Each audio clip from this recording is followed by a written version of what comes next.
When a sliver of frigid moonlight in the deep night of the ancient Eurasian frontier slanted across the desolate stone steps leading to the subterranean sanctuary, the air was steeped in the faint scent of amber and the bittersweet crispness of rock condensed by the frost. Within an inner chamber enclosed by heavy dark stone walls, where the distant murmur of dripping groundwater could be heard, a man wearing a Phrygian cap, his eyes reflecting a profound sense of universal desolation, quietly opened his empty hands.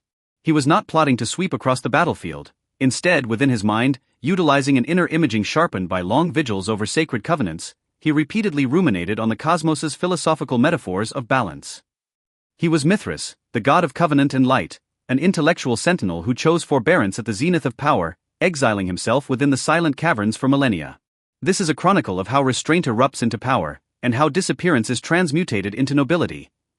The genesis of Mithras's life held none of the lightness typical of a court. Instead, it was a dark gray foundation woven from cold, hard minerals and irrevocable logic within the fissures of primordial rock. Born as the son of the rock and naturally regarded as the incarnation of the legitimacy of covenants, he inherited a microcosm that was ruthlessly cold, governed by sacred oaths and the strategic game of order. Beneath rock walls reddened by the moonlight, he learned to use his gaze to perceive the structures of fate lurking behind every vanishing point. This relentless, almost pathological pursuit of rational truth became the first incurable fold in his psyche, and the only armor that would guard his reality in a world of chaos. He understood that prosperity was not bartered by divine favor, but was a sacred logic that grew naturally from an ultimate respect for knowledge and human nature. If his early self-cultivation was the tempering of his will, then the epoch when he decided to personally terminate the chaos of the old world and the universe-shaking tauroctony was the practical crucible that pushed Mithras's aesthetics of restraint to its absolute zenith. Fate, in that endgame regarding the proliferation of life and causal judgment, gave Mithras the heaviest and most dangerous counters. He overthrew the prevailing divine fashions of blind conquest, resolutely transforming his scorching divine power into an ultimate intellectual sacrifice. He sought to replace endless bloody slaughter with prolonged rational calculation. In those quiet nights, where only the rhythmic drip of groundwater could be heard, through ruthlessly precise calculations of imperial territories and the purity of souls, he issued silent commands that stabilized the order of the underworld. At those moments, Mithras was the most sober and solitary artisan of the Roman Empire. He accepted every external probe with silence. This radical focus rendered him like a marble bell tower, solitary and soaring, yet indestructible. The summit of power in the eyes of the wise is often manifested as the penetration of truth. Mithras gradually realized that as his civilization expanded, to the point where he was hailed as the sole lord by unfamiliar Roman legionnaires, he had obtained not just an altar, but a nihility that saw through the rise and fall of all things. Within his borderland study, steeped in the scent of amber and piled with ancient Greek astronomical manuscripts, he silently observed the intricacies of the elites who had once championed or betrayed him. He discovered that those imperial ideals, once so grand as to be hubristic, appeared, before the cruel mirror of time, as a fragility more potent than any oracle. This transition, returning from ruler to watcher, was fraught with intellectual struggle, yet it endowed him with a cold, almost translucent peace. He remarked in his final resonance, "I once believed I was building the future, now I find I am merely searching for a point of convergence within the scarred fissures of memory, where the soul no longer falls."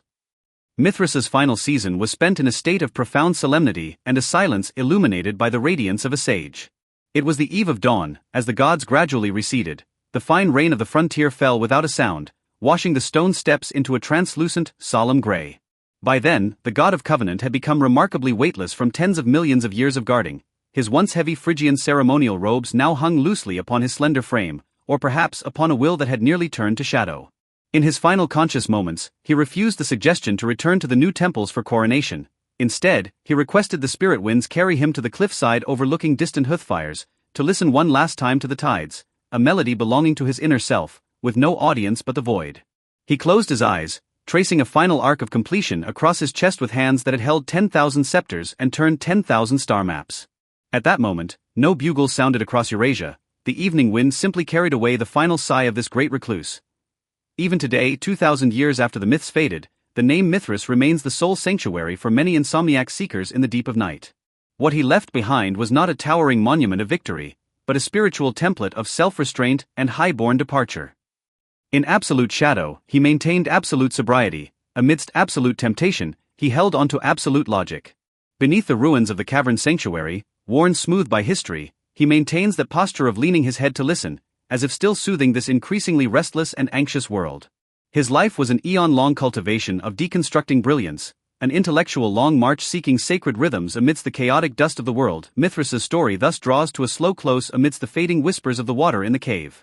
Inner tranquility is your only true and eternal refuge. Just as he did during the coldest winter nights of the Eurasian frontier, guarding a flickering candle and searching for a fulcrum of existence through the void with his pen. Please believe that in every person's life, there is a subterranean sanctuary of their own. A private space for dialogue with the self that requires no outward explanation. It is found not in trophies or fame, but in every resolute breath and your gentle gaze toward the world. May Mithras' serenity and vastness become the softest feather in your dreams, carrying you to the farthest, most tranquil shore of the soul. Good night, and may sweet dreams be with you.